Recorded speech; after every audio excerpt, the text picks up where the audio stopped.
আপনি আসবেন, একটা আপনার দেশ, আসেন না কেন? হু স্টপস ইউ? 21 বছর প্রধানমন্ত্রী তো করেছেন, আপনি স্বেচ্ছায় চলে গেছেন, কেউ যেতে বলেন নাই।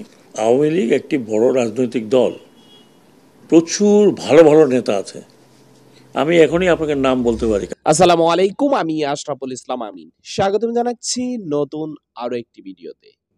স্বরাষ্ট্র মন্ত্রণালয়ের উপদেষ্টা সাবেক brigadier general M Sakhawat Hossain যে বক্তব্য দিয়েছে, যে কথা বলেছে, আসলে এটা কি কোনো ফাঁদ? একই সাথে যারা উপদেষ্টা রয়েছেন, আজকে আমরা অনেক উপদেষ্টাদেরকে দেখেছি খুনিদেরকে পুনর্বাসন করার বক্তব্য দিতে। দর্শক, এই বক্তব্যের পরপরই সোশ্যাল মিডিয়াতে ব্যাপক পরিমাণে আলোচনা সমালোচনা হচ্ছে, আলোড়ন সৃষ্টি করেছে এবং এই ব্রিগেডিয়ার জেনারেল এম সাখাওয়াত হোসেনের পদত্যাগের দাবিতে আজকে আবারও ছাত্র আন্দোলনের সেই নেতারা জেগে উঠেছে। আমরা দেখেছি যে তারা সেখানে তাকে আলটিমেটাম দিয়েছে এবং ওই যে গণভবনের সেই চিত্র তাকে মনে করিয়ে দিচ্ছে বারবার।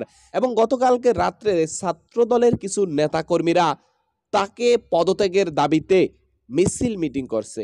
সম্মানিত দর্শক ভাইরা, এখন আসেন, মূল বিষয় হচ্ছে যে এটা কি কোনো ফাঁদ যে শেখ হাসিনাকে গ্রেপ্তার করার জন্য?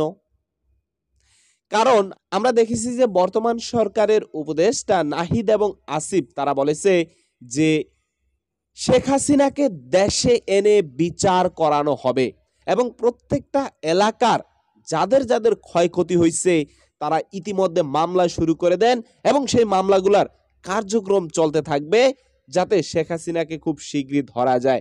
এখন এটা কি কোনো টোপ হতে পারে? সম্মানিত দর্শক ভাইরা, আপনার কি মতামত সেটা একটু অবশ্যই আপনি কমেন্ট বক্সে লিখবেন। এখন দেখা যাক, যেহেতু তাকে নিয়ে আবার সোশ্যাল মিডিয়াতে খুব উত্তাল চলতেছে, যে বিষয়টি এখন কোন পর্যন্ত যায় সেটা এখনো বলা যাচ্ছে না। আবারও কি তাকে পদত্যাগ করানো হবে কিনা এই কথার জেরে, না কি হয় সেটা এখন পর্যন্ত বলা যাচ্ছে না। তো সম্মানিত ভাইরা, এই হচ্ছে টোটাল বিষয়। তো আজকের ভিডিওটি এখানে শেষ করতে চাই, দেখা হবে নতুন অন্য কোনো ভিডিওতে। সবাই ভালো থাকবেন।